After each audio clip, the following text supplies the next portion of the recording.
ಪರಿಸ್ಥಿತಿ ಒಳಗೆ ನಿನಗೆ ತೊಂದರೆ ಆಗೈತೆ ಅಂದ್ರೂ ಸಹಿತ ಮತ್ತೊಬ್ಬರಿಗೆ ಒಳ್ಳೇದನ್ನ ಬಯಸೋರು ಏನದಾರಲ್ಲ ಅವರು ದೊಡ್ಡವರಕ್ಕಾರ, ಅವರು ದೊಡ್ಡವರಕ್ಕಾರ.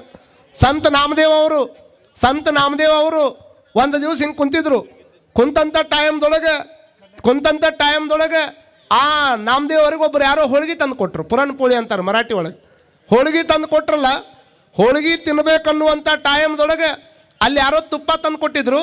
ತುಪ್ಪ ಹಚ್ಕೊಂಡು ಹೋಳಿಗೆ ತಿನ್ಬೇಕನ್ನುವಂಥ ಕಾರಣಕ್ಕೆ ಆ ನಾಮದೇವ್ ಅವರು ಎದ್ದು ತುಪ್ಪದ ಗಿಂಡಿ ತೊಗೋಬೇಕಂತ ಎದ್ದಾಗ ಯಾವುದೋ ಒಂದು ನಾಯಿ ಬಂತು, ಹೋಳಿಗೆ ತೊಗೊಂಡು ಓಡಿ ಹೊಂತು. ನಾ ಕುಂತವ್ರು ಕರೆ ಕೇಳ್ತೀನಿ, ಸರಿಯಾಗಿ ಉತ್ತರ ಹೇಳ್ರಿ. ನಿಮ್ಮ ತಾಟ್ನಾಗಿನ ಹೋಳಿಗೆ ತೊಗೊಂಡು ಹೋಗಿದ್ರೆ ನೀವೇನು ಮಾಡೋರು? ಏನು ಮಾಡೋರು? ಕೆಲವು ಮಂದಿ ಅಂತೂ ಹಿಂಗೆ ಮಾಡಕತ್ತಾರೆ. ಅದ್ರ ಸೊಂಟ ಮುರಿದು ಅವು ಬದುಕಿದ್ರೆ ವಜ್ಜದ ಅವತ್ತು ನಾಯಿ. ನಾವೆಲ್ಲ ಹಂಗೆ ಮಾಡೋರು. ಲೋಕದ ಮಾನವರ ಚಿತ್ತ ಆ ಕಡೆನೇ ಇರ್ತದೆ. ಸಂತ ನಾಮದೇವರು ದೊಡ್ಡವ್ರು ಯಾಕಕ್ಕಾರ ಅಂತಂದರೆ ಅವ್ರಂತಾರ ಕಲ್ಲು ಹಿಡ್ಕೊಂಡು ಹೋಗಲಿಲ್ಲ, ಕೋಲ್ ಹಿಡ್ಕೊಂಡು ಹೋಗಲಿಲ್ಲ. ಏನು ಹಿಡ್ಕೊಂಡು ಹೋದ್ರು ಅಂತಂದರೆ ಸಂತ ನಾಮದೇವ್ರು ಅಂತಾರ, ತಾಮ್ರೆ ಕುತ್ರೆ ಥಾಮ್ ಫಕ್ತ್ ಪುರನ್ಪೋಳಿ ಗೇವನ್ ಜಾವುನ ಕೋಸ್ರೆ ತೂಪ್ ಸುದ್ದ ಗೇವನ್ ಜಾ. ಬರೀ ಅಟ್ಟ ಹೋಳಿಗೆ ಯಾಕೆ ತಿಂತೀಯಪ್ಪ, ತುಪ್ಪನೂ ಹಚ್ಚಿ ಕೊಡ್ತೀನಿ, ನಿಲ್ಲ ಅಂತ ತಿಳ್ಕೊಂಡು ತುಪ್ಪದ ಗಿಂಡಿ ಹಿಡ್ಕೊಂಡು ನಾಯಿಯಿಂದ ಓಡಿ ಹೋಗ್ತಾರ ಅಂತಂದ್ರೆ ಎಷ್ಟು ದೊಡ್ಡವ್ರಲ್ಲ. ಹೊಡ್ರಿ ಅದಕ್ಕೆ ಯಾಕೆ ಹೊಡೆದಂಗೆ ಮಾಡಕತ್ತಿರೋ ಮರೆ ಹೊಡಿಲಿ. ಯಾಕಂದ್ರೆ ನೀವು ಯಾಂದು ತುಪ್ಪದ ಗಿಂಡಿ ಹಿಡ್ಕೊಂಡು ಹೋದ ಮಂದಿ ಅಲ್ಲ. ಹಿಂಗೆ ಕಲ್ಲು ಹಿಡ್ಕೊಂಡು ಹೋದವ್ರು ಚಪ್ಪಾಳಿ ಹೊಡೆದ್ರೆ ಮಗಿ ಹಾಕೈತೆ ಅಂತ ಬಿಟ್ಟಿರಿ ನೀವು ಅಟ್ಟ. ಕಾರಣ ನಮ್ಮ ಸ್ವಭಾವ ಹಂಗದವ. ಅದಕ್ಕೆ ಸುಜನೋ ನಯಾತಿ ವೈರಂ ಪರಹಿತ ಬುದ್ಧಿರ್ ವಿನಾಶಕಾಲೇಪಿ ಛೇದೇಪಿ ಚಂದನ ತರು ಸುರಭಯತಿ ಮುಖಂ ಕುಠಾರಶ್ಯ. ಚಂದನದ ಗಿಡಕ್ಕೆ ಹೋಗಿ ಕೊಡಲಿ ಪೆಟ್ಟನ್ನು ಹಾಕಿದ್ರು ಸಹಿತ ನೊಂದನೆ ಅಂತ ತಿಳ್ಕೊಂಡು ಎಂದೂ ಕೂಡ ಮುಖಕ್ಕೆ ಬೇರೆ ವಾಸನೆ ಕೊಡಂಗಿಲ್ಲ. ಅದು ಸುವಾಸನೆಯನ್ನು ಕೊಡುತ್ತದೆ. ಅದರ ಸ್ವಭಾವ ಅದು ಚಂದನದ ಗಿಡದ ಸ್ವಭಾವ. ಕಾರಣ ಏನು ಅಂತಂದರೆ ನನಗೆ ಎಷ್ಟೇ ಕಷ್ಟ ಬಂದೈತೆ ಅಂದ್ರೂ ಸಹಿತ ಮತ್ತೊಬ್ಬರಿಗೆ ಒಳ್ಳೆಯದ ಬಯಸ್ಬೇಕನ್ನುವಂಥದ್ದು ಏನೈತಲ್ಲ, ಇದು ಮನುಷ್ಯನ ಗುಣ ಅನ್ನುವಂಥದ್ದನ್ನು ನಾವೆಲ್ಲರೂ ತಿಳಿಯಾಗಿಟ್ಕೊಳ್ಬೇಕು.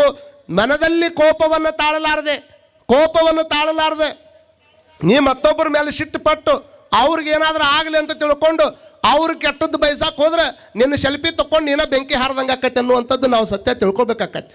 ಮತ್ತೊಬ್ಬರ ಬಗ್ಗೆ ನೀ ಎಷ್ಟು ತಿಳ್ಕೊಂಡು ಏನು ಮಾಡವದಿ, ಅವ್ರು ಹಂಗೆ ಇವ್ರು ಹಿಂಗೆ ಅಂತ ತಿಳ್ಕೊಂಡು ಅವ್ರ ಕಡೆ ಆಡ್ಕೊಳ್ಳೋದಕ್ಕಿಂತ ನನಗೆ ಜೀವನದಾಗ ಕಷ್ಟ ಬರಾಕತ್ತೈತಿ, ನನ್ನ ಜೀವನಕ್ಕೆ ಇಷ್ಟ ಹಾಕೊಂಡು ತೊಂದರೆ ಯಾಕೆ ಬರಾಕತ್ತೈತಿ, ಇದನ್ನ ತಲೆಯಾಗಿ ಇಟ್ಕೊಳ್ರಿ. ಯಾವುದು ಭಾಳ ಬೆಳಿತೈತಿ ಅದನ್ನು ಕಟ್ ಮಾಡ್ತಾರೆ ಮಂದಿ, ಇಷ್ಟ ತಿಳ್ಕೊಬೇಕು. ನೋಡ್ರಿ, ರೆಪ್ಪ್ಯಾಗಿನ ಕೂದಲು ಬೆಳೆಯಂಗಿಲ್ಲ, ಹಿಂಗಾಗಿ ಅದನ್ನು ಯಾರು ಕಟ್ ಮಾಡೋದಿಲ್ಲ. ತಲೆಯಾಗಿನ ಕೂದಲು ಬೆಳಿತಾವ, ಅದನ್ನು ಕಟ್ ಮಾಡ್ತಾರೆ.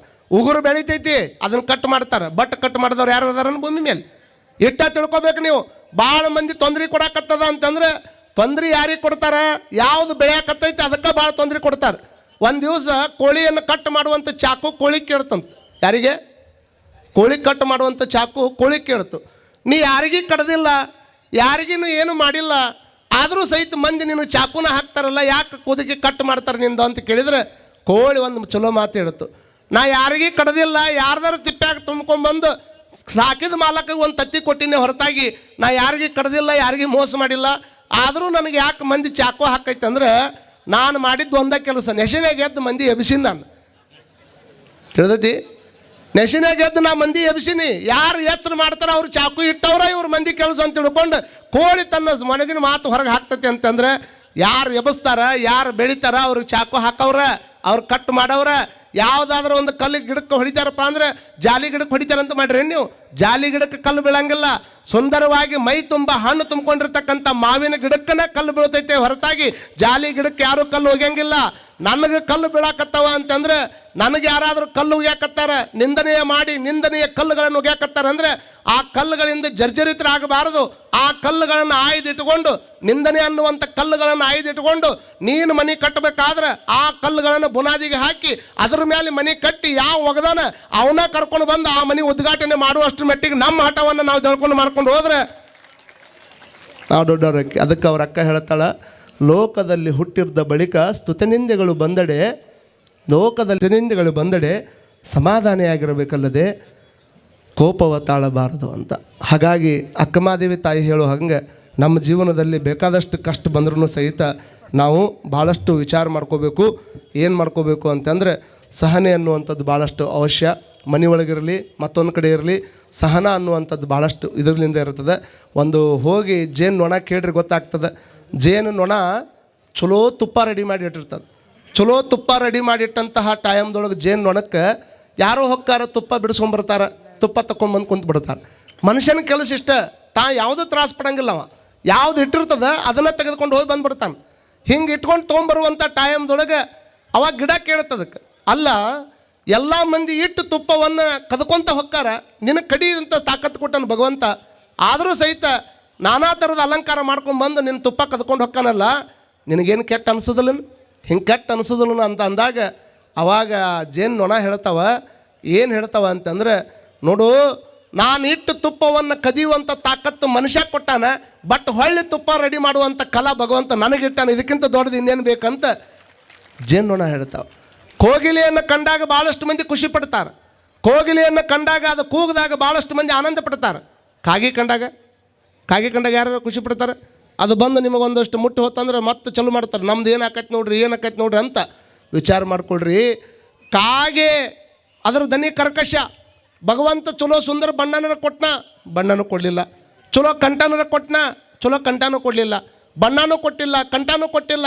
ಆದರೂ ಸಹಿತ ಹಾರಾಡ್ಕೊಂತ ಜಗತ್ತಿನಾಗ ಇರಬೇಕಾದ್ರೆ ಗಿಡ ಕೆಳತು, ಅಲ್ಲ ಇಷ್ಟಕ್ಕೊಂದು ಆನಂದವಾಗಿ ನೀ ಕೂಗಿದ್ರೆ ಸಾಕು ಮಂದಿ ಕಲ್ಲು ಒಗಿತಾರೆ, ನೀ ಹಾರಾಡಿದ್ರೆ ಸಾಕು ಮಂದಿ ನೀನು ನೋಡ್ಲಾರ್ದಂಗೆ ಇರ್ತಾರೆ, ಆದರೂ ಚಂದ ಹಾರ್ಕೊಂತ ಹೊಂಟಿಯಲ್ಲ ಅಂತ ತಿಳ್ಕೊಂಡು ಹೇಳಿದರೆ ಆ ಕಾಗೆ ಹೇಳ್ತದಂತ, ನನಗೆ ಭಗವಂತ ಚಲೋ ಬಣ್ಣ ಕೊಟ್ಟಿಲ್ಲ ಒಪ್ಕೋತೀನಿ, ನನಗೆ ಚಲೋ ಕಂಠ ಕೊಟ್ಟಿಲ್ಲ ಒಪ್ಕೋತೀನಿ, ಆದರೆ ಈ ಜಗತ್ತಿನ ಸೌಂದರ್ಯವನ್ನು ಕಂಡು ಆನಂದ ಪಡುವಂಥ ಬುದ್ಧಿಯನ್ನು ಪರಮಾತ್ಮ ನನಗೆ ಕೊಟ್ಟಾನ, ಹೀಗಾಗಿ ಹಂಚಿಕೊಂಡು ತಿನ್ನುವಂಥ ಗುಣವನ್ನು ಕೊಟ್ಟಾನ, ಇದಕ್ಕಿಂತ ಹೆಚ್ಚಿಂದ ನನಗೇನು ಕೊಡಬೇಕಂತ ಆ ಕಾಗೆ ಇದ್ದಿದ್ರೊಳಗೆ ಆನಂದ ಪಡ್ತದೆ. ಕೋಗಿಲೆ ಆನಂದ ಪಡ್ತದೆ, ಕಾಗೆ ಆನಂದ ಪಡ್ತದೆ, ಅಡವಿಯಾಗಿದ್ದು ಮಲಗಳು ಆನಂದ ಪಡ್ತಾವೆ. ನಮಗೆಲ್ಲ ಭಗವಂತ ಚಲೋ ಮನೆ ಕೊಟ್ಟಾನ, ಟೀಚರು ರೊಕ್ಕ ಕೊಟ್ಟಾನ, ಬ್ಯಾಂಕ್ ಬ್ಯಾಲೆನ್ಸ್ ಇಟ್ಟಾನ, ಎಲ್ಲ ಇಟ್ಟರು ಸಹಿತ ನಾವು ಕೊರಕೊಂತ ಜೀವನ ಮಾಡಾಕತ್ತಿದ್ವಿ ಹೊರತಾಗಿ ನಾವು ಎಂದೂ ಕೂಡ ಸಂತೋಷದಿಂದ ಜೀವನ ಮಾಡುವಂಥ ಪ್ರಯತ್ನವನ್ನು ನಾವ್ಯಾರೂ ಕೂಡ ಮಾಡಿದವರಲ್ಲ. ಹಾಗಾಗಿ ಎಂಥದ್ದೇ ಕಷ್ಟ ಬಂದರೆ ಕೆಂಡದ ಮಳೆ ಕರೆವಲ್ಲಿ ಉದಕವಾಗಿರಬೇಕು. ಅಲ್ಲಮ್ಮ ಪ್ರಭುದೇವರು ಹೇಳ್ತಾರೆ, ಮ್ಯಾಗ ಕೆಂಡ ಬೀಳಾಕತ್ತದಂದ್ರೆ ನಾವು ನೀರಾಗಿ ಬಿಡ್ಬೇಕಂತ. ಕೆಂಡದ ಮಳೆ ಕರೆವಲ್ಲಿ ಉದಕವಾಗಿರಬೇಕು, ಜಲ ಪ್ರಳಯವಾದಲ್ಲಿ ವಾಯುವಿನಂತಿರಬೇಕು. ಈ ಜಲ ಅನ್ನುವಂಥದ್ದು ನೀರು ಪ್ರಳಯ ಆಗಕತ್ತೈತೆ ಅಂದರೆ, ದೊಡ್ಡ ಜಲಪ್ರಳಯ ಆಗಕತ್ತೈತೆ ಅಂದ್ರೆ ಗಾಳಿ ಆಗಿಬಿಡ್ಬೇಕಂತ. ನಾವು ಇದನ್ನು ನಾ ಹೇಳೋ ಮಾತಲ್ಲ, ಅಲ್ಲಮ್ಮ ಪ್ರಭುದೇವರು ಬದುಕಿಗೆ ಬೇಕಾದಂಥ ಮಾತುಗಳನ್ನು ಹೇಳ್ತಾರೆ. ಈ ಮಾತುಗಳನ್ನು ಹೇಳೋರು ರಗಡೆ ಮಂದಿ ಇರ್ತಾರೆ, ಬದುಕಿಗೆ ಹೇಳುವಂಥ ಮಾತುಗಳು ಅಲ್ಲಮ್ಮ ಪ್ರಭುದೇವರು ಹೇಳ್ತಾರೆ. ಕೆಂಡದ ಮಳೆ ಕರೆಯಾಕತ್ತದ ಅಂತಂದ್ರೆ ಏನಾಗಬೇಕು? ಉದಕಾಗಬೇಕು. ಜಲಪ್ರಳಯವಾದಲ್ಲಿ ವಾಯುವಿನಂತಿರಬೇಕು. ನೋಡಿ ಎಷ್ಟು ವಿಚಿತ್ರ ಹೇಳ್ತಾರಂದ್ರೆ, ಮಹಾಪ್ರಳಯವಾದಲ್ಲಿ ಆಕಾಶದಂತಿರಬೇಕು. ಆ ಗಾಳಿನ ದೊಡ್ಡ ಪ್ರಳಯ ಮಾಡಾಕತ್ತದ ಅಂತಂದ್ರೆ ನೋಡ್ರಿ, ಗಾಳಿಗೆ ಎಂಥ ದೊಡ್ಡ ಶಕ್ತಿ ಇರ್ತದಂದ್ರೆ, ಒಬ್ಬವ ಒಂದ ದೋತ್ರ ಉಟ್ಕೊತಿದ್ದ, ಅದರಾಗ ಅರ್ಧ ತೊಳ್ಕೊತಿದ್ದ, ಅರ್ಧ ಉಟ್ಕೋತಿದ್ದ. ಅವ ಯಾರಿಂದನೂ ಏನು ಬೇಡವಲ್ಲ, ಬೇಡ ತಿನ್ನೋದಂದ್ರೆ ಬೇಡ ಅಂತ ತಿಳ್ಕೊಂಡು ಜೀವನ ಮಾಡವ. ಅಂಥ ಟೈಮ್ದೊಳಗೆ ಎಲ್ಲರೂ ಕೊಡ್ತೀನನ್ನವರು, ಅವ ಬೇಡನ್ನವ. ಒಂದು ದಿವಸ ದೊಡ್ಡ ಬಿರುಗಾಳಿ ಬಂದು ದೋತ್ರ ತೊಗೊಂಡು ಹೋಗಿಬಿಡ್ತದೆ. ಕೌಪಿನ ಮೇಲೆ ನಿಂತಿದ್ದ, ಮಂದಿ ಸುಮ್ಮನೆ ಇರ್ಬೇಕಲ್ಲ. ಏನು ರೀ ದೇವ್ರು ನಿಮ್ಮಂಥವ್ರಿಗೆ ನೋಡ್ರಿ ಮೇನು ಕಷ್ಟ ಕೊಡೋದು ಅಲ್ರಿ, ಏನು ಕೇಳಾವಲ್ಲ, ಯಾರಿಗೂ ತೊಂದರೆ ಕೊಟ್ಟವಲ್ಲ, ನಿನ್ನ ದೋತ್ರ ಸಹಿತ ಬಿಡಲಿಲ್ಲ ರೀ ಭಗವಂತ, ದೋತ್ರನೂ ಬಿಡಲಿಲ್ಲ ಅಂತ ಅಂದಾಗ ಅವ ಅಂದಂತ ಅದಕ್ಕೆ ನಾ ಏನು ಮಾಡ್ಬೇಕು? ದೇವ್ರು ಅಂತ ನೀವು ಅಂದ್ಕೊಂಡಷ್ಟು ಚಲೋ ಇಲ್ರಿ ಅಂದವ.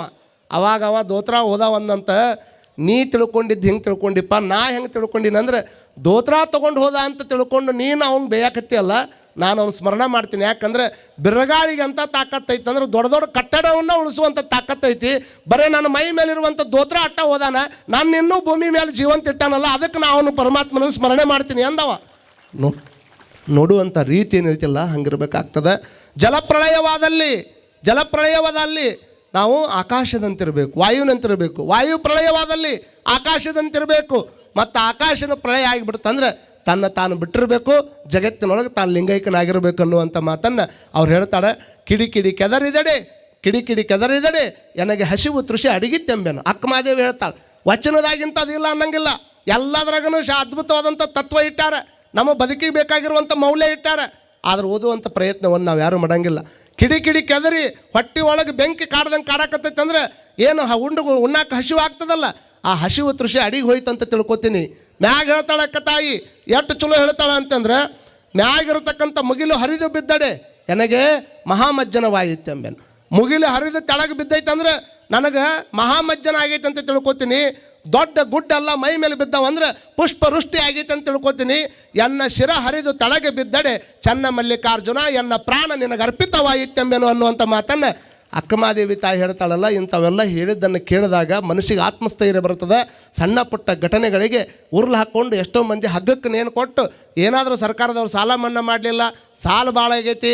ಎಷ್ಟು ನಮ್ಮ ಕೋನರೆಡ್ಡಿ ಸರ್ ಭಾಳ ಸಲ ಭಾಷಣದಾಗ ಹೇಳ್ತಿರ್ತಾರೆ, ಸರ್ಕಾರದವ್ರು ಒಂದಿಷ್ಟು ಸಾಲ ಮನ್ನಾ ಮಾಡಿಲ್ಲ ಅಂತ ತಿಳ್ಕೊಂಡು 4 ಲಕ್ಷ 5 ಲಕ್ಷಕ್ಕೆ ಸಾಲಕ್ಕೆ ನೀವು ತಲೆ ಕೊಟ್ಟು ಇದ್ದವ್ರನ್ನೆಲ್ಲ ದಿವಾಳಿ ಮಾಡಿ ನೀವು ಹೋಗಿ ಉರುಳು ಹಾಕೋತಿ ಅನ್ನೋದಾದ್ರೆ ಕಷ್ಟ ಐತಿ. ಅದನ್ನು ಹೇಳಕತ್ತೀನಿ ನಾನು ನಿಮ್ಗೆ. ಆತ್ಮಸ್ಥೈರ್ಯದಿಂದ ಬದುಕಬೇಕು. ಕಾರಣ ನಮಗೆ ಬೇಕಾಗಿರುವಂಥದ್ದು ಆತ್ಮಸ್ಥೈರ್ಯ. ಎಂಥ ಆತ್ಮಸ್ಥೈರ್ಯ ಅಂದರೆ, ಇವತ್ತಿನ ಕೊನೆಯ ಮಾತಂದರೆ ಇನ್ನು 3 ನಿಮಿಷ ಐತಿ. ಇಂದಿನ ಕೊನೆಯ ಮಾತಂತಂದರೆ ಏನು ಇಷ್ಟ ತಿಳ್ಕೊಬೇಕು. ರಮಣ ಮಹರ್ಷಿಗಳಂತಿದ್ರು ತಿರುವಣ್ಣಾಮಲಯದೊಳಗಿರುವಂಥ ರಮಣ ಮಹರ್ಷಿಗಳ ಹತ್ರ ಭಾಳ ಜನ ಬರ್ತಿದ್ರು. ಅವ್ರು ದಿವಸ ಒಂದು ಕಾಯಕ ಮಾಡ್ತಿದ್ರು, ಅವರು ಒಂದು ಕಾಯಕ ಮಾಡ್ತಿದ್ರು. ಊಟಕ್ಕೆ ಬರೋರಿಗೆ ಪತ್ರೋಳಿ ಎಲೆಯನ್ನು ಹೊಲಿತಿದ್ರು. ಅವರು ಎಲೆಗಳು ಬರ್ತಾವಲ್ಲ, ನೀವು ಊಟ ಮಾಡೋಕ್ಕೆ ಈ ಪ್ಲೇಟ್ ತಂದು ಕೊಡ್ತಾರಲ್ಲ, ಪ್ಲೇಟ್ ಕೊಡ್ತಾರೆ ಏನಲ್ಲ ನಿಮಗೆ ಕೊಡ್ತಾರಲ್ಲ, ಆ ಊಟಕ್ಕೆ ಎಲೆಗಳನ್ನು ಕೊಡ್ತಿದ್ರು, ಎಲೆ ಹೊಲಿತಿದ್ರು. ಒಬ್ಬ ಜೀವನದಾಗ ಭಾಳ ಸಮಸ್ಯೆ ಮಾಡಿಕೊಂಡು ಸಾಲ ನಾವು ಸಾಲ ಎಷ್ಟು ಮಾಡ್ಬೇಕಂತಂದ್ರೆ ತೀರಿಸುವಷ್ಟು ಮಾಡಬೇಕೆ ಹೊರತಾಗಿ ನಾವೇ ತೀರ್ಕೊಳ್ಳುವಷ್ಟು ಸಾಲ ಮಾಡೋಕ್ಕೆ ಹೋಗ್ಬಾರ್ದು. ನಾವೇ ತೀರಿ ಹೋಗುವಷ್ಟು ಸಾಲ ಮಾಡಿದ್ರೆ ಗತಿ ಹಂಗೆ. ತೀರಿಸುವಷ್ಟು ಸಾಲ ಮಾಡಬೇಕೆ ಹೊರತಾಗಿ ನಾವೇ ತೀರಿ ಹೋಗುವಷ್ಟು ಸಾಲ ಮಾಡ್ಕೊಂಡು ಕುಂತ್ರೆ ಮತ್ತು ನಿಮ್ಮ ಸಾಲ ಐತೇನು ರೀ ಅದರಂತೆ ನಂದು ಐತೆ, ಆದರೆ ಹಂಗೆ ಮಾಡ್ಕೊಳಂಗಿಲ್ಲ. ನಾನು ತೀರ್ಸಕ್ಕೆ ಕುಂತಾರೆ ನಮ್ಮ ಸರ್. ಕಾರಣ ಏನು ಅಂತಂದರೆ ಉದ್ದೇಶ ಇಷ್ಟ. ನಾವು ವಿಚಾರ ಮಾಡ್ಕೊಳ್ಬೇಕಾಗಿರುವಂಥ ಮಾತೇನು ಅಂತಂದರೆ, ರಮಣ ಮಹರ್ಷಿಗಳ ಹತ್ರ ಸಾಲ ಮಾಡಿಕೊಂಡು ಜೀವನದಾಗ ಜಿಗುಪ್ಸೆ ಆಗಿ ಇನ್ನೇನು ನನ್ನ ಜೀವನನ ಮುಗೀತಂತ ತಿಳ್ಕೊಂಡು ಅವ್ರು ಕೊನೆ ಬೆಟ್ಟಿ ಅವ್ರು ನೋಡ್ಯಾರ ಸಾಯ್ಬೇಕಂತ ಬಂದು ನಿಂತ್ಕೊಂಡು ಅವ್ರ ಪತ್ರೋಳಿಯಲ್ಲಿ ಹೊಲ್ಯಾಕತ್ತಾಗ ಬಂದು ನಿಂತ್ಕೊಂಡು ನಮಸ್ಕಾರ ಮಾಡಿದ. ಯಾರಪ್ಪ ಅಂತ ಕೇಳಿದರು. ಹಿಂಗೆ ಅಂದ. ಅವಾಗ ಯಾಕೆ ಅಂತ ಕೇಳಿದಾಗ ಅವಾಗ ಅವ್ರು ಒಂದು ಮಾತು ಹೇಳ್ತಾರೆ, ಇಲ್ಲ ನಾನು ಜೀವನದಾಗ ನಿರಾಶೆಗೊಂಡೀನಿ, ಸಾಯ್ಬೇಕಂತ ಮಾಡೀನಿ. ಸಾಯಿ ಅಂದ್ರೆ ಅವ್ರು, ಸಾಯಪ್ಪ ಅಂದ್ರೆ ಅವ್ರು. ಮತ್ತು ಸಾಯ್ತೀನಿ ಅಂತ ಬಂದಾಗ ಇನ್ನು ಬದುಕಂತ ಹೇಳಿದ್ರೆ ಅವ್ರು ಕೇಳಬೇಕಲ್ಲ. ಅದಕ್ಕೆ ಸಾಯ್ತೀನಿ ಅಂತ ಬಂದಾಗ ಸಾಯೋದಕ್ಕಿಂತ ಮುಂಚೆಕ್ಕೆ ಒಂದು ಕೆಲಸ ಮಾಡು ಅಂದ್ರೆ ಅವರು ಏನು ಕೆಲಸ ಮಾಡಬೇಕು? ಏನಿಲ್ಲ, ಈ ಪತ್ರೋಳಿ ಎಲೆಯನ್ನು ಹೊಲ್ದಿನಲ್ಲ, ಅವ ಬಂದು 1 ತಾಸಾಗಿತ್ತು ನಿಂತ್ಕೊಂಡು ಪತ್ರೋಳಿ ಎಲೆ ಹೊರದಿದ್ದ. ಆ ಪತ್ರೋಳಿ ಎಲೆಯನ್ನು ತೊಗೊಂಡು ಅವನ ಕೈಯಾಗ ಕೊಟ್ಟು ತಿಪ್ಪ್ಯಾಗ ಹೋಗಿ ಹಾಕಿ ಬಾ ಇದನ್ನ ಅಂದ್ರೆ ಅವರು ತಿಪ್ಪ್ಯಾಗ ಹೋಗಿ ಹಾಕಿ ಬಾ ಅಂದಾಗ ಇಟ್ಟು ಸಿಟ್ಟು ಬಂತವಂಗೆ. ನಾ ಸಾಯ್ತೀನಂತ ಬಂದು ನಿಮ್ಮ ಮುಂದೆ ನಿಂತ 1 ತಾಸಾತು, ನನ್ನ ನೋಡ್ಲಾರ್ದಂಗೆ ಪತ್ರೋಳಿ ಎಲೆಯನ್ನು ಹೊಲಿದಿರಿ, ಅವನು ಊಟಕ್ಕೆ ನೀಡಾಕಂತ ತಿಳ್ಕೊಂಡು ಹೊಲಿದಿರಿ, ಅವನು ತೊಗೊಂಡು ಹೋಗಿ ಹಂಗೆ ತಿಪ್ಪ್ಯಾಗ ಹಾಕಿ ಬಾ ಅಂತ ಹೇಳ್ತಿರಲ್ಲ, ಮತ್ತು ಇದರಿಂದ ವೇಸ್ಟ್ ಆಗೋದಿಲ್ಲನ್ರಿ ಅಂದವ. ಸಾಯಕ್ಕೆ ಬಂದಾನ, ಅವ್ರಿಗೆ ವೇಸ್ಟಿನ ಪಾಠ ಹೇಳಕತ್ತಾನ. ಅವಾಗ ಅವ್ರಂದರು, ಬರೀ ಜಸ್ಟ್ 1 ತಾಸಿನ ಒಳಗೆ ನಾನು ಹೊಲಿದಿರುವಂಥ ಪತ್ರೋಳಿ ಎಲೆ ಊಟಕ್ಕೆ ಕೊಡಲಾರ್ದನ ಬರೀ ತಿಪ್ಪ್ಯಾಗ ಹೋಗಿ ಹಾಕಿ ಬಂದಿದ್ದಕ್ಕೆ ಪತ್ರೋಳಿ ಎಲೆ ವೇಸ್ಟ್ ಆಕೈತೆ ಅಂತ ನನ್ನ ಹತ್ರ ಬಂದು ಹೇಳಕತ್ತಿಯಲ್ಲ. ಭಗವಂತ ನಿನ್ನ ಯಾವುದೋ ಒಂದು ಮಹತ್ ಕಾರ್ಯಕ್ಕೆ ಈ ಭೂಮಿ ಮೇಲೆ ಸೃಷ್ಟಿ ಮಾಡ್ಯಾನಪ್ಪ, ನಾನು ಸಾಯ್ತೀನಿ ಅಂತ ಬಂದಿಯಲ್ಲ, ಮತ್ತು ನೀ ಹಂಗೆ ಸತ್ರ ಅವಂಗೆ ವೇಸ್ಟ್ ಆಗೋದಿಲ್ಲ ಅಂತ ತಿಳ್ಕೊಂಡು ಅವರು ಕೇಳಿದಾಗ ಹೌದಲ್ಲ ಅಂದವ. ತೀಜಿತಿಲ್ಲ ಹೇಳೋದು, ನಾವು ಹಂಗೆ ಸತ್ರ ನಾವು ಏನಾದ್ರು ಆಗೇ ಬಿಡ್ತೀವಿ. ಹಾಗಾಗಿ ಎಂದಾದರೂ ಒಂದು ದಿವಸ ತಿಳ್ಕೊಬೇಕು, ಎಂದು ಎಕ್ಸ್ಪೈರ್ ಆಗ್ತೀವಿ ಯಾರಿಗೂ ಗೊತ್ತಿಲ್ಲ. ಎಕ್ಸ್ಪೈರ್ ಆಗೋದಕ್ಕಿಂತ ಮುಂಚೆಗೆ 4 ಮಂದಿಗೆ ಇನ್ಸ್ಪೈರ್ ಆಗೇ ಸಾಯ್ಬೇಕನ್ನುವಂಥ ತತ್ವದ ಅಡಿ ಒಳಗೆ ನಾವೆಲ್ಲ ಬದುಕಬೇಕನ್ನುವಂಥ ಮಾತನ್ನು ಈ ಸಂದರ್ಭದೊಳಗೆ ಹೇಳ್ತಾ, ಎಷ್ಟೇ ಕಷ್ಟ ಬರಲಿ, ಎಷ್ಟೇ ತ್ರಾಸು ಬರಲಿ, ಆದರೆ ತಲೆಯಾಗಿಟ್ಕೊಳ್ರಿ, ಕಷ್ಟ ಬಂದಾಗನ ದೇವ್ರು ಇರ್ತಾರೆ. ಮಹಾಭಾರತದೊಳಗೆ ಎಲ್ಲ ಆದಂಥ ಟೈಮ್ದೊಳಗೆ ಕುಂತಿಗೆ ಕೃಷ್ಣ ಕೇಳಿದ್ನಂತೆ. ಕುಂತಿಗೆ ಕೃಷ್ಣ ಪರಮಾತ್ಮ ಕೇಳಿದ, ಎಲ್ಲ ಮುಗೀತು, ಇನ್ನೇನು ಬೇಕು ಬೇಡ್ಕೋ ಅಂತ ತಿಳ್ಕೊಂಡು ಹೇಳಿದಾಗ, ನನಗಿನ್ನೂ ಏನಾದರೂ ಕಷ್ಟ ಇದ್ರೆ ಕೊಡು ಅಂತ ಆಳಾಕಿ. ನೋಡ್ರಿ, ಯಾರು ಹಿಂಗೆ ಕೇಳ್ಕೊತಾರೆ, ಕಷ್ಟನ ಕೊಡು ನನಗೆ ಅಂತ. ಕಷ್ಟನ ಕೊಡು ಅಂತ ಅಂದಾಗ ಅವಾಗ ಇಲ್ಲಿ ಮಟ್ಟ ಕಷ್ಟ ಸೋಸಿಯಮ್ಮ, ಇನ್ಮೇಲೆ ಯಾಕೆ ನಿನಗೆ ಕಷ್ಟ ಬೇಕು ಅಂತಂದಾಗ ಕುಂತಿ ತಾಯಿ ಹೇಳ್ತಾಳೆ, ಪರಮಾತ್ಮ ನನ್ನ ಹತ್ರ ಕಷ್ಟ ಐತೆ ಅನ್ನುವಂಥ ಕಾರಣಕ್ಕೆ ನೀನು ನನ್ನ ಬೆನ್ನೆಲುಬಾಗಿ ನಿಂತಿದ್ದಿ, ನನ್ನ ಹತ್ರ ಕಷ್ಟ ಐತೆ ಅನ್ನುವಂಥ ಕಾರಣಕ್ಕೆ ನನ್ನ ಬೆನ್ನೆಲುಬಾಗಿ ನೀನು ನಿಂತಿದ್ದಿ. ಹಾಗಾಗಿ ನಾನು ಕೇಳ್ಕೊಳ್ಳೋದೇನೆಂದರೆ, ಇವತ್ತು ಕಷ್ಟ ಮಾಯಾಗಿ ಸುಖ ನನ್ನ ಹತ್ರ ಬಂದರೆ ದೇವರು ಪರಮಾತ್ಮ ನೀ ನನ್ನಿಂದ ದೂರ ಆಕ್ಕಿಯಪ್ಪ. ಹಾಗಾಗಿ ಇನ್ನೂ ಬೇಕಾದ್ರೆ ಕಷ್ಟ ಕೊಡು, ನೀನು ಮಾತ್ರ ನನ್ನ ಬೆನ್ನು ಹಿಂದೆ ಇದ್ದು ಬಿಟ್ರೆ ಅಂದರೆ ಎಂಥ ಕಷ್ಟಗಳು ಮಾಯಾಗಿ ಹೊಕ್ಕವ ಅನ್ನುವಂಥ ಕಾರಣಕ್ಕೆ ನೀನು ಕಷ್ಟ ಕೊಟ್ಟೆ ಅಂದ್ರೆ ನನ್ನ ಹತ್ರ ಇರ್ತೀಯಪ್ಪ, ನನಗೆ ಕಷ್ಟನ ಕೊಡು ಅಂತ ಬೇಡ್ಕೊತಾಳೆ. ಹಂಗೆ ನಿಮ್ಮ ಜೀವನದಾಗ ಕಷ್ಟ ಬರಾಕತ್ತದಂದ್ರೆ ದೇವರು ಸದಾ ನಿಮ್ಮ ಬೆನ್ನಿದಿಗೆ ನಿಂತಿರ್ತಾನೆ ಅನ್ನುವಂಥದ್ದನ್ನು ನಾವೆಲ್ಲ ಇಟ್ಕೋಬೇಕಾಗ್ತದೆ. ಭಾಳ ಮಂದಿ ದ್ವೇಷ ಮಾಡಿಕೊಂಡು ಮತ್ತೊಬ್ಬರು ಕುಟ್ಟಾಗಿ ಇದನ್ನು ಮಾಡಿಕೊಂಡು ಜೀವನ ಮಾಡೋದಕ್ಕಿಂತ ಒಂದೇ ಕೊನೆ ಮಾತು ಇಷ್ಟ ತಿಳ್ಕೊಳ್ರಿ. ಮೊನ್ನೆ ಒಂದು ಊರಿಗೆ ಹೋಗಿದ್ದೆ ನಾನು, ಭಾಳ ಉದ್ದ ದಾಡಿ ಬಿಟ್ಟಿದ್ದೆ. ಹಿಂಗೆ ಯಾಕಪ್ಪ ದಾಡಿ ಬಿಟ್ಟು ಅಂತ ಕೇಳಿದ್ನ. ಅವನು ಏನು ಅನ್ಬೇಕವ, ಅಜ್ಜರ್ ನಿಮ್ಗೆ ಗೊತ್ತಿಲ್ಲನ್ರಿ ನಾ ದಾಡಿ ಬಿಟ್ಟಿದ್ದ ಅಂದ. ಅವ ಆ ಊರಾಗ ಅದನ, ನಾ ಮನಕ್ಕೆ ಹೊಡೆದಾಗಿದ್ದೀನಿ. ಅವ ದಾಡಿ ಬಿಟ್ಟಿದ್ದು ನನಗೇನು ಅವನದೊಂದು ದೊಡ್ಡ ಹಿಸ್ಟ್ರಿ ಅದು, ದ ಗ್ರೇಟ್ ಅಲೆಕ್ಸಾಂಡರ್ ಹಿಸ್ಟ್ರಿ ನಾವು ಓದ್ತೀನಿ. ಅವ್ನು ದಾಡಿ ಬಿಟ್ಟಿದ್ದು ತಿಳ್ಕೊತೀನಿ ನಾನು. ಅವ ಅಂದ, ನೀ ದಾಡಿ ಬಿಟ್ಟಿದ್ದು ನನಗೇನು ಗೊತ್ತಾಗಬೇಕು. ಅವಾಗ ಅವ ಹೇಳಿದ, ಅಲ್ಲೇನು ಹೊಕ್ಕ ನೋಡ್ರಿ, ಆ ಮಗನ ತೆಗೆದ ಇವ್ನು ತೆಗಿಬೇಕಂತ ಮಾಡೀನಿ ಅಂದವ. ಆ ಮಗನ ತೆಗೆದ ಇವ್ನು ತೆಗಿಬೇಕಂತ ಮಾಡೀನಿ ಅಂತ ಅಂದಾಗ ನಾವು ಒಂದ ಚಲೋ ಮಾತು ಹೇಳಿದ ಅವಂಗೆ. ಅಲ್ಲೋ ಅವ್ನು ಯಾಕೆ ತೆಗಿಬೇಕಂತ ತಲೆಯಾಗಿಟ್ಕೊಂಡು ನೀನು, ಅವ್ನು ತೆಗಿಯಬೇಕಂದಿದ್ರೆ ಅವ್ನು ತೆಗಿಯಬೇಕಂತಂದ್ರೆ ಚೂರಿ ಚಾಕು ತೊಗೊಂಡು ಅವ್ನು ಯಾಕೆ ತೆಗಿಬೇಕಂತ ವಿಚಾರ ಮಾಡಿಯೋ, ಅವನು ತೆಗಿಬೇಕಂತಂದ್ರೆ ಅವ್ನು ಬರೀ ತಲೆಯಾಗಿಂದ ತೆಗೆದು ಇಟ್ಟುಬಿಟ್ರೆ ಸಾಕು, ನಿನ್ನ ಜೀವನ ಪಾವನ ಆಕೈತೋ. ಅವ್ನು ತೊಗೊಂಡು ತೆಗೆದಕ್ಕಿಂತ ನಿಮ್ಮ ತಲೆಯಾಗಿಂದ ಅವ್ನು ತೆಗೆದು ಬಿಟ್ರೆ ಆನಂದವಾಗಿ ಬದುಕಾಕತಿ. ಎಷ್ಟೋ ಮಂದಿ ಜೀವನದಾಗಿ ಬ್ಯಾಡಾಗಿದ್ದೆಲ್ಲ ತಲೆಯಾಗ ತುಂಬ್ಕೊಂಡು ಬೇಕಾಗಿದ್ದು ಇಟ್ಕೊಳಕ್ಕೆ ಜಾಗ ಇಲ್ಲ, ಬ್ಯಾಡಾಗಿದ್ದು ಇಟ್ಕೊಂಡು ಕೆಟ್ಟದ್ದ ಇಟ್ಕೊಳ್ಳೋದು ಮಂದಿ ಬರೇ. ಉಣ್ಣಿ ಕೆಚ್ಚಲದೊಳಗಿದ್ದು ಉಂಬುವುದೇ ನೊರೆವಾಲ, ಪುಣ್ಯ ಕ್ಷೇತ್ರದಲ್ಲಿ ಹುಟ್ಟಿ ಶಿವಜ್ಞಾನಿಗಳ ಬರವ ನರಿಯದಿದ್ದಡೆ ಆ ಉಣ್ಣಿಕ್ಕಿಂತ ಕಷ್ಟ ರಾಮನಾಥ. ಉಣ್ಣಿ ಕೆಚ್ಚಲದೊಳಗೆ ಇರ್ತದೆ, ಹಾಲು ಕುಡಿಯಂಗಿಲ್ಲ, ರಕ್ತನ ಕುಡಿತೈತಿ. ರಕ್ತ ಕುಡಿದು ಬಿಟ್ರೆ ಬೇರೆ ಏನೂ ಗೊತ್ತಿಲ್ಲ ಅದಕ್ಕೆ. ಹಂಗೆ ನೀನು ಒಳ್ಳೆಯವ್ರ ಕುಟಾಗೆ ಇರ್ತೀಯಪ್ಪ, ಚಲೋ ಮನುಷ್ಯ ಆಗಿನೇ ಹುಟ್ಟಿದಿ, ಕೆಟ್ಟದ್ದು ಅಟ್ಟ ತಲೆಯಾಗಿ ಇಟ್ಕೊಂಡು ಏನು ಮಾಡವದಿ? ಅದಕ್ಕೆ ಒಳ್ಳೇದು ಯಾವುದೈತೆ ಅದನ್ನು ತಲೆಯಾಗಿ ಇಟ್ಕೋಬೇಕು ಹೊರತಾಗಿ ಮತ್ತೊಬ್ಬವನ್ನು ತೆಗೆದು ಬದುಕಬೇಕು ಅನ್ನೋದಕ್ಕಿಂತ ನಾವು ಅವನು ತಲೆಯಾಗಿಂದ ತೆಗೆದು ಬದುಕಿಬಿಟ್ರೆ ನಿಮ್ಮಟ್ಟು ಸುಖಿಗಳು ಜಗತ್ತಿನಾಗ ಇನ್ಯಾರು ಇಲ್ಲ ಅನ್ನುವಂಥದ್ದನ್ನು ಈ ಸಂದರ್ಭದೊಳಗೆ ಹೇಳ್ತಾ, ನಮ್ದೇನು ಒಟ್ಟ ಇಲ್ಲ ನೋಡ್ರಿ ಅಂತ ಸೀದಾ ಹೊಂಟೈತೆ ಅಂದ್ರೆ ನಮಗೆ ಸನ್ನಿಧರಾಗ ಬರೋದೈತೆ ಅಂತಲೇ ತಿಳ್ಕೊಬೇಕು ಅನ್ನುವಂಥದ್ದನ್ನು ಈ ಸಂದರ್ಭದೊಳಗೆ ಹೇಳ್ತಾ, ನಿಮ್ಮೆಲ್ಲರ ಜೀವನ ಸುಖಿ ಆಗಲಿ. ಇಲ್ಲಿ ಹಾಕ್ಕೊಂಡು ಹೋಗು ನಂದವ ಹೋಗಿದ್ದು ಮೈಸೂರಿಗೆ ಹೊಂಟಾರ, ಹೋಗೋ ಮುಂದೆ ಅಂದ್ಕೊಂಡ್ರು ಒಂದಿಷ್ಟು ಹಾಕ್ಕೊಂಡು ಹೋಗೋಣಂತ. ಹಾಕ್ಕೊಂಡು ಹೋಗೋಕೆ ಟೈಮ್ ಆಗೈತಿ, ಇಲ್ಲೇ ರೈಲ್ವೆ ಪಾಸ್ ಆಕೈತಿ, ಸಿಕ್ಕಾಪಟ್ಟಿ ಗದ್ದಲ ಐತಿ. ಮತ್ತು ಈ ಟೈಮ್ದ ತೊಗೊಂಬರಕ್ಕೆ ಹೋದ್ರೆ ರೈಲ್ವೆ ತಪ್ಪಿದ್ರೆ ಹೆಂಗೆ? ನಾವು 3 ಮಂದಿ ಇಲ್ಲೇ ಇರ್ತೀವಿ, ನೀವು ತೊಗೊಂಬ ಅಂತ ಕಳಿಸಿದವ. ಅವ ಓಡಿ ಹೋಗಿ ತೊಗೊಂಡು ಬರೋದ್ರಾಗ ಮತ್ತೆ ಸಿಕ್ಕಾಪಟ್ಟಿ ಫುಲ್ ಆಗಿತ್ತು ಅದು ರೈಲ್ವೆ. ಯಾವಾಗ ರೈಲ್ವೆ ಫುಲ್ ಆಗಿತ್ತು ಡಬ್ಬಿ, ಅವ ಅಂದ ನಿನ್ನ ಮಾತು ಕೇಳಿ ತರಕ್ಕೆ ಹೋಗಿದ್ದಕ್ಕೆ ಶೀಟ್ ಇಲ್ಲಾರ್ದಂಗೆ ಆತು, ಇನ್ನು ಕುತ್ಕೊಳ್ಳೋದಲ್ಲೇ ಕುಡಿದಲ್ಲೇ ಅಂದವ. 5 ನಿಮಿಷ ತಡಿ ಎಲ್ಲರನ್ನ ಖಾಲಿ ಮಾಡ್ತೀನಿ ಅಂದವ. ಒಂದು ಪ್ಲಾಸ್ಟಿಕ್ ಹಾವು ತೊಗೊಂಡು ಹಿಂಗೆ ಹೋಗೋದು, ಹಾವು ಬಂದೈತೆ ಅಂದ್ರೆ ಒಬ್ಬರು ನಿಂದಿರ್ಬೇಕಿಲ್ಲ ಅಲ್ಲಿ. ಜೀವಿದ್ರೆ ಮೈಸೂರು, ಜೀವನ ಇಲ್ಲಾಂದ್ರೆ ಮೈಸೂರೇ ಅಲ್ಲಿ. ಮೈಸೂರವ್ರು ಓಡಿ ಬರ್ತಾರೆ ಮತ್ತೆ ಮಾಲಿ ಹಿಡ್ಕೊಂಡು ಈ ಕಡೆ. ಅದಕ್ಕೆ ಎಲ್ಲರ ಡಬ್ಬಿ ಬಿಟ್ಟು ಇಳಿದಿದ್ದ ಓಡಿದ್ದ ಡಬ್ಬಿ ಹಿಡಿದು ಎಲ್ಲರೂ ಓಡಿ ಹೊಂಟಿದ್ರು. ಓಡಿ ಹೋಗಿ ಎಲ್ಲರ ಡಬ್ಬಿ ಬಿಟ್ಟು ಬೇರೆ ಡಬ್ಬಿ ಹತ್ತಿದ್ರು. ಇವ ಅಂದ 10 ನಿಮಿಷದಾಗ ಹೆಂಗೆ ಮಂದಿ ಖಾಲಿ ಮಾಡಿದ್ ನೋಡು, ಎಲ್ಲ ಡಬ್ಬಿಯಾಗ ನಾವು ಅದಿ 90 ಏನು ತೊಗೊಂಬಂದಿದ್ವಲ್ಲ, ತೊಗೊಂಡ್ರು ಕುತ್ಕೊಂಡು ಹೊಡೆದ್ರು ಮಕ್ಕೊಂಡ್ರು. ನೆಶಿನಾಗ ಚಾಯ್ ಬರ್ತಾರಿಲ್ಲ ಟ್ರೈನಾಗ ಇಲ್ರಿ ಅಂದವ. ಯಾಕೆ ಬಂದಿಲ್ಲ? ನಿನ್ನ ಯಾರೋ 4 ಮಂದಿ ಕುಡುಕರು ಬಂದು ಇದ್ರೊಳಗೆ ಹಾವು ಐತಂದಿದ್ದಕ್ಕೆ ಈ ಡಬ್ಬಿ ಇಲ್ಲೇ ಬಿಟ್ಟು ಉಳ್ಕಿದ ಡಬ್ಬಿ ತೊಗೊಂಡು ಹೋಗ್ಯಾರ ಅಂದವ. ಯಾರು ಮಾಡಿದ್ರು? ನೀವು ಮಾಡಿದ್ದು ನಿಮಗೆ ಇರ್ತೈತಿ. ನೀವು ಮಾಡಿ ಮತ್ತೊಬ್ರಿಗೆ ಕೆಟ್ಟ ಆಗಲಿ ಅಂತ ತಿಳ್ಕೊಂಡು ನೀವೇನಾದ್ರು ಮಾಡಿದರೆ ಅದು ಸಾಧ್ಯ ಇಲ್ಲ. ಅದಕ್ಕೆ ನೀ ಏನಾದರೂ ಬಲಹೀನರ ಮೇಲೆ ದಬ್ಬಾಳಿಕೆ ಮಾಡಿದೆ ಅಂದರೆ ಭಗವಂತ ನಿನ್ನ ಬಲವಂತರ ಮೇಲೆ ದಾಳಿ ಮಾಡೋಕ್ಕೆ ಭಗವಂತ ಇರ್ತಾನೆ ಅನ್ನುವಂಥದ್ದು ಕಲ್ಪನೆಯನ್ನು ತಲೆಯಾಗಿಟ್ಕೊಂಡು ಯಾರು ಕೊಟ್ಟಾಗಿ ಕೆಟ್ಟದ್ದು ಬಯಸಬೇಡ್ರಿ. ಯಾರು